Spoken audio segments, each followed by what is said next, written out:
활성화, 활력 이런 것들에 대한 고민의 지점이 최근에 지리산에서는 많이 생기는 것 같습니다.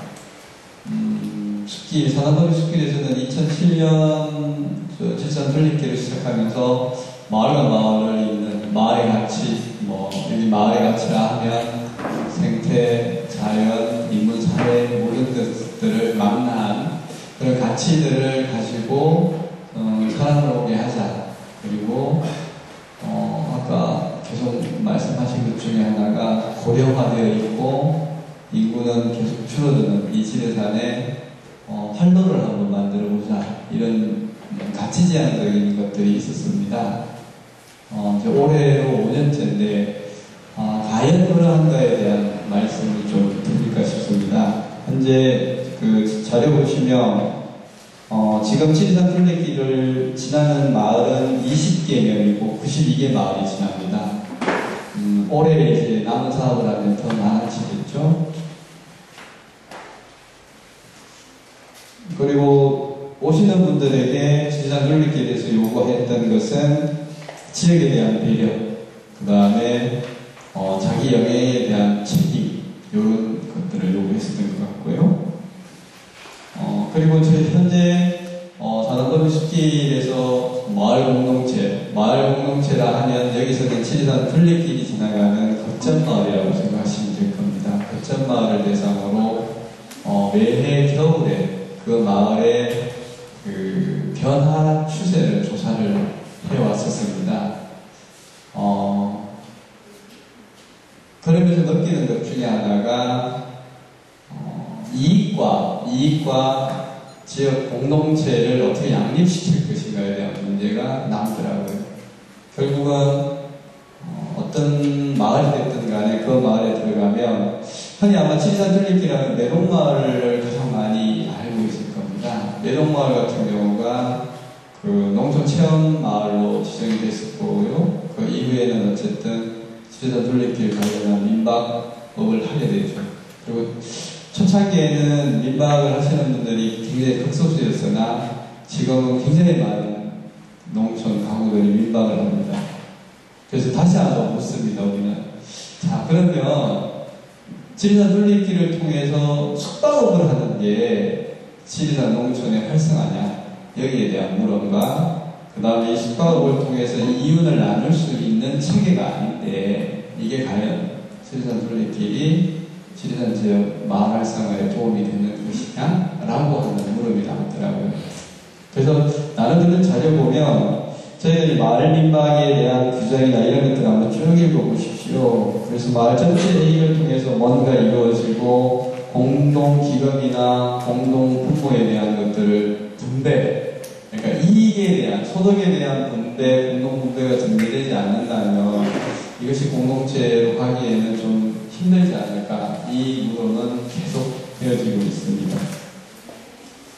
예, 시청문 조사는 쭉 보시고요. 그 재미있는 게 이제 좀 말씀드리고 싶은 게 참고자료라고 되어 있는 게 있습니다.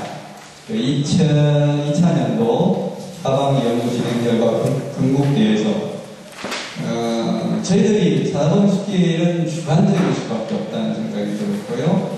그리고 객관화되어 있는 데이터를 가지고 오늘 이 자리에서 한번 말씀을 나누면 좋겠다라는 생각이 들었었습니다.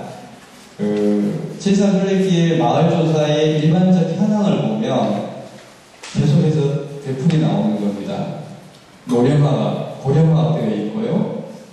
그리고 그 마을에 계시는 분들이 적어도 최소한 40년 정도 이상은 그 마을에서 정중한 삶을 살고 있는 겁니다.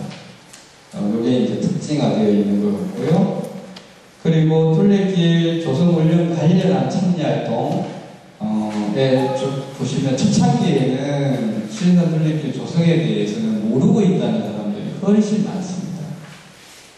사단법인 숲길에서 지리산 둘레길을 조성하기 위해서 사전 질조사를 하고 마을 설명회를 했는데도 불구하고 나타나는 현상은 일반 마을 주민들은 대부분 들었었더라도 잊어먹었거나 아니면 여론을 형성해 가거나 주도해 가는 거는 일부천이라는 게 나타나는 거예요. 그러니까 이장 중심이 되거나 아니면 오피니언 리더라고 해야 되나? 그분들 중심으로 진행되다 보니 대부분 마을 공동체 사업이 그 사람들 중심으로 가는 거죠. 새마을 지도자나 이장 중심으로 공동체 사업이 진행하고 있다는 거죠. 이것들에 대해서 어떻게 볼 것인가에 대한 문제가 남는 것 같고요. 그 다음에 쭉 보시면 제가 PC를 좀 안 적어서 그렇네요. 툴레길 조성 운영에 대해서 마을에 미치는 영향을 보시면 대부분 긍정적으로 보셔요. 대부분 긍정적으로 보시고 그리고 2011년 올해 조사 결과치를 생각나는 말씀드리면 저희들이 지선 툴레길 관련해가지고 제안했던 게 자연을 보호하는 거였고 경관을 유지시키자는 거였거든요. 그런데 주민들한테 굉장히 다가가 있더라고요. 이 부분에. 깨끗한 농촌 경관이 사람들에게 다가가는구나 이런 인식도 굉장히 높아요. 부정적인 것은 굉장히 부정적인 것 중에 최고로 나오는 게 쓰레기 문제와 화장실 문제입니다.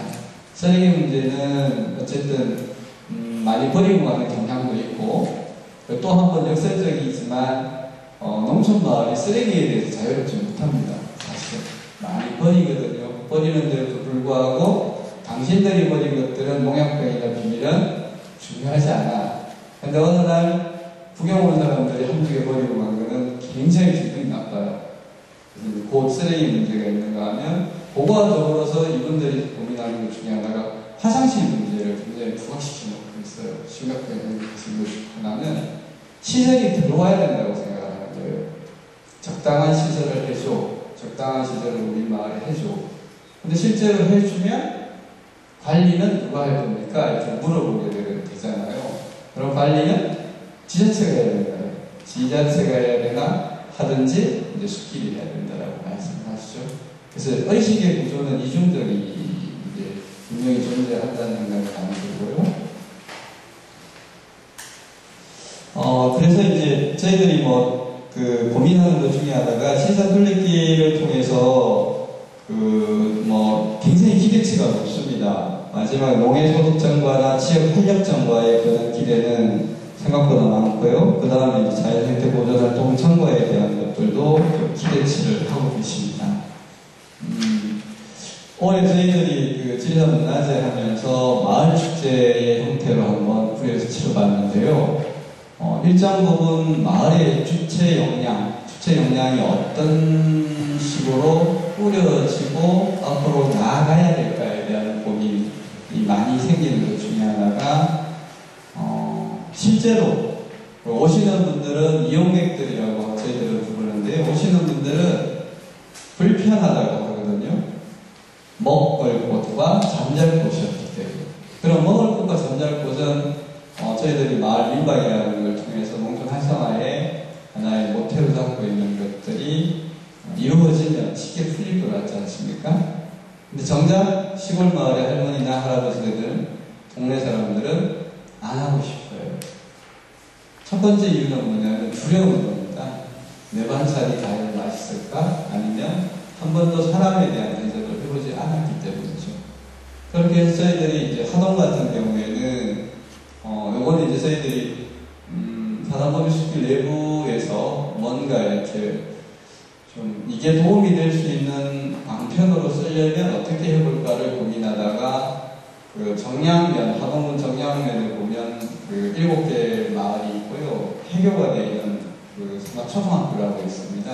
거기는 전통적으로 농업지역이고요. 다른 지자보다는 관광단지가 하나도 없습니다. 관광시설이나 개발이 되어진 사례가 없고요. 그래서 그 마을을 중심으로 좀 학교와 관련되어 있는 것, 그 다음에 이제 게스트하우스나 이런 것들을 제안해가면서 7개 마을 시장님들하고 마을 기업 상화시키라는 것들이 만들어졌는데, 그것이 이제 또 행정하고 행정이 주도적인 역할을 하기 시작하면서 그 판이 깨집니다. 그 판이 바로 바탕으로 올라갑니다. 주민들 판이 아니라 이제는 오피니언 리더그룹이라고 할까요? 동창회장이라고 하는 그 중심의 판들로 다시 짜여지는 거죠. 그러면서 그 역량을 좀 시간을 두고 하는 게 좋지 않겠느냐, 지금 그런 생각을 하고 있고, 준비되어지는 과정이 어떻게 준비를 시켜가고 어떻게 함께 할 것인가에 대한 고민이 좀 남아 있습니다. 그리고 또 하나는 그 지리산 지역이 이제는 좀 장기 도보 여행길이 열린다고 보시면 될 것 같고요. 장기 도보 여행길이 열리면 최소 15일 정도는 걸어야 되는 길이 있고, 한번 시작했던 사람은 트레일이라는 거는 그 다음에 이어서 가는 이런 순차적 순례 길로 이제 바꿔갈 생각인데요. 그것과 관련해가지고 좀 몇몇 그 마을 분들한테 제안하는 것 중에 하나는 그냥 있는 시설을 최대한 활용하는 할머니 게스트하우스라고 저희들이 명하긴 하는데, 좀 마을에서 그 빈방을 한두 개씩 내놓고 그다음 공동 취사 공간을 마련해서 그 취사 공간에 끓여 먹는 문제는 이용자를 좀 해결해야 되는 거죠. 그 다음에 그 마을에 농산물 가지고 밥을 지어 드시면 돼요. 반찬거리를 만들어 보는 거. 이런 것들을 제안을 하지만 다단법의 숲길 내부에서 구체적으로 이것을 깨차고 나갈 수 있는 역량이 있느냐의 문제가 이제 하나 있는 거고, 그 다음에 지역에 계시는 분들, 마을 분들이 지속 가능하거나 아니면 장기적 비전이 중요하지 않다는 사실이 있습니다. 당장 지금 돈이 내야 된다는 것, 아니면 어떤 시설이 들어와서 우리 동네가 변화되어 있다는 것이 보여져야지만, 이제 뭐가 이루어지네? 이렇게 생각하시는 것 같아요. 그래서 아까 신문희 씨 얘기 들어보면서 역시 우리가 계속 고민하는 것은 교육이구나. 교육과 조직과 아이템이구나, 이런 생각들을 하면서 10년 이상 해왔던 것 같은데, 이런 것들을 어떻게 이제 좀 세밀한 부분들에 대해서 자문도 받아야 되는 것 같고, 좀 적극적인 그 전문가 그룹들도 필요하다라는 생각이 들어서 아마 저희들 오픈 컨퍼런스나 아니면은 지리산 포럼을 통해서 지리산 마을 이야기를 지속적으로 해나가고 코디네이터들도 구하자, 이런 취지로 시작을 한 것 같습니다. 마지막에 보시면 경북대학교 김재현 교수가 지금 많이 하는 것 중에 하나가 지역 컨퍼런스죠. 커뮤니티 비즈니스 방식이라고 해가지고 섹터가 지역 주민이 있고요. 지역 주민이 있고 이것을 코디해서 전문적으로 운영하거나 관리 주체가 있는 거고요. 그 다음에 이제 외부의 재원을 만들어줄 수 있는 그런 재정적 지원이나 이런 관계를 풀어내는 전문가, 이렇게 세 그룹이 움직이는 커뮤니티 비즈니스 센터의 사례로 울진의 소나무, 건강소나무 숲길이 있습니다. 거기에 보부상들이 다녔던 길들인데, 커뮤니티 센터에서 일정 부분의 종잣돈을 지원을 하고 주막을 만들었어요. 그리고 그 주막을 만들어서 그 주막을 운영하는 거는 지역 주민들, 발전 단계에 있는 지역 주민들이 공동으로 그 주막을 운영하는 시스템으로 만들었습니다. 그 사례가 하나 있고요. 그 다음에 두 번째 보시면 산내 꾸러미 사업단은 둘레길과 관련되어 있다기보다 산내면에 있는 공동체, 산내면이 이제 1990년대 후반부터 기농학교 이런저런 것들을 하면서 꾸러미 사업이라는 게 결국은 농사를 짓는 문제로 가다 보니까 자족 시스템과 지역 순환 시스템을 고민해서 산내 꾸러미가 설립되어 있는데, 자체에서도 이렇게 순환되는 거죠. 꾸러미가 자체 순환. 그러니까 도농지역을 통해 가지고 도시로 가서 어떤 이익을 창출하기보다는 어떤 생활 기반 시스템에서 꾸러미가 이런 형태도 있고 살기도 하고 이런 형태도 있는 것 같고요. 예, 뭐 지금 매동마을에서는 또 제가 이거 보면서 공동수익구조구축에서 나온 매동마을이 또 하나의 사례로 나와 있더라고요. 그래서 이거 보면서 좀 씁쓸하다는 생각이 들었거든요. 마을 공동체의 변화를 잘못 가져가면 이 매동마을 사례가 계속 나오겠구나 싶은 생각이 드는 겁니다. 매동마을 사례 같은 경우에 첫 번째는 그 농림신안부의 농촌 체험마을로 지정을 받죠. 그렇게 해가지고 마을 만들기에 아마 우리 전국에서 좀 이름 난다라고 하는 주식회사 이장이 들어가서 코디네이트를 합니다. 그렇게 해서 건물을 졌죠. 건물을 졌는데 실제로 그게 활성화되지 않았어요. 그리고 지리산 둘레길이 열리는 2007년부터 그 마을이 지리산 둘레길 시범 구간에 처음 시작하는 마을이었습니다. 그리고 그때 저희들이 제안했던 거는 마을 공동 민박을 하십시오. 그리고 10%의 공동기금 적립을 하십시오. 그렇게 10% 공동기금 적립이라는 것까지 진행이 됐었고 마을 사무장 제도까지 있었는데 와르르 무너졌습니다. 사람들이 몰려들기 시작하고 우리 뭐 속된 말로 자기구찌가 생기는 거예요. 자기도 구다에 한번 손님을 받았는데 이 자기 집을 피하기 시작하는 거예요. 군대의 시스템이 무너지기 시작합니다. 욕망이 있으면 작동하기 시작하는 거예요. 그런데 이제 이걸 보면서 그 매동마을에서는 이제 민박이 양분화되어 있겠죠. 잘 되는 집, 안 되는 집이 양분화되어 있습니다. 그 서비스의 질로 이제 이용자들이 따지기 시작하기 시작해요. 그러다 보니까 오는 사람에 맞춰서 시설을 해요. 구들방 넣어주고 샤워시설 넣어주고. 그러면 이제 산업자본주의의 경쟁 시스템하고 똑같은 시스템이 되는 거죠. 경쟁 시스템이 되니까 이쪽에서는 어떤 사람은 뭐 이제는 셔틀 가지고 손님을 서비스까지 하시는 분도 생기는 거죠. 그 고민의 와중에 이렇게 다시 한번 매동마을이 또 다른 방식으로 한번 가보자, 아니면 더 많은 소득을 창출해보자, 이런 시스템인 것 같아서 좀 씁쓸한 사례였던 것 같고요.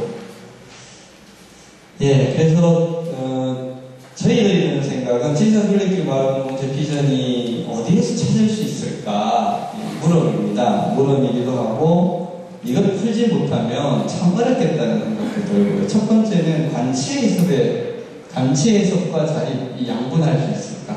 양립할 수 있을까? 지금 제가 알기로는 어쨌든 마을 기업에 지원을 하겠다라고 하는 정부의 방식, 종잣돈이라는 건 엄청납니다, 규모가. 그런데 그것이 과연 독이 될 것인가 해가 될 것인가에는 그 자립과 관련되어 있다고 보여지는 것 같습니다. 자립에 대한 구조, 생각, 자율성, 자존감, 이런 것들이 확립되지 않는 상황에서의 어떤 마을 만들기는 소수자에 의해서 독점되어지는 구조가 되지 않을까 그런 생각이 들었고요. 예, 그 다음에 이제 풍아시아 공동체를 어떻게 살려낼 것인가의 문제인 것 같습니다. 재미있는 것 중에 하나가 저희들이 이렇게 마을 조사를 하는데 남원시 관내에 방산제를 자립적으로 지내는 마을은 딱 한 마을입니다. 나머지는 다 없어졌습니다. 다 없어지고 그것이 관치화되거나 그걸 보여주기 위한 요식계의 축제로 바뀐 것 같고요. 그런 것들부터 좀 찾아내서 할 수 있으면 어떨까 이런 거. 그 다음에 이제 지원의 한계는 어디까지 가져갈 것인가. 지원을 받는 게 필수인가? 이 부분 필요하겠까에 대한 고민이 있는 것 같고요. 네 번째는 의사결정 과정에서 민주적 절차. 보통 대동계라는 게 참 고유한 가치를 이제 기록하신 분들은 터부시한다라는 것도 좀 강한 느낌이 있는데 그 대동계의 터부시로 볼 것인가 아니면 그 전통 농촌 마을이 가져왔던 가치로 가져갈 것인가에 대한 문제는 다시 한번 생각해 봤으면 좋겠다는 생각이 듭니다. 저는 개인적으로 그 마을의 대동계 형태가 두레나 개나 이런 청약의 밑바탕을 하고 있다는 생각이 좀 들기도 하고요. 어떤 문제가 생겼을 때 마을 공동체의 문제를 해결해 달라는 어떤 형태로도 좀 해결을 해오는 경향은 있습니다. 아직은. 예, 그 다음에 이제 노령학도 문제이라는 생각이 들고요. 그래서 2012년 저희들은 이제 내년쯤에 그 목표가 우리 식구들한테 얘기를 안 했는데 그냥 칠산 마을복지단이다. 우리가 칠산 마을복지단 그 개념이 어떤 거냐면 사실은 마을을 잘 모르겠더라고요. 정말로 아는가 이 무릎에 대한 이사장님이 이제 저희는 도목수님이 이사장님인데 이사장님이 굉장히 많이 말씀하신 것 중에 하나가 지리산 복지 사업을 가지고 우리가 설 수 있다라는 말씀을 많이 하시죠. 하나의 대표적으로 면 단위를 이제 많이 고민을 하시는 것 같은데 하나의 면 단위가 순환 시스템으로 이루어지는 교육 공동체이자 그 다음에 다 이렇게 나이가 많이 드시면 원치 않든 원하지 않든 도시에 있는 자식집으로 가든 아니면 요양시설로 보내줘야 되는 게 지리산의 현실이라는 거죠. 그 현실에서 이분들을 함께 돌볼 수 있는 도미 시스템을 구축하는 것부터 출발을 한다면 지리산 지역의 주민들로부터의 신뢰? 보호? 아니면 안심? 이런 것들이 좀 장치가 있어야 된다는 거죠. 5개 시군을 다 합쳐봐도 30만, 진주시보다 못할 겁니다. 진주시하고 비슷하거나 좀 낮거나 그럴 텐데, 이 5개시가 지금, 전하다 지리산이라는 이름을 가지고 경쟁 방식으로 가고 있거든요. 케이블카 문제도 그런 거고. 이 경쟁 방식의 주민들은 놀아나는 이 형태의 모습들이 좀 지리산 둘레길을 통해서 정당한 가치와 올바른 가치들을 좀 전달될 수 있도록 시키는 이제 최소한 그 정도의 역할을 해야 되지 않냐는 게 이제 저희들이 마을 공동체를 바라보는 입장입니다.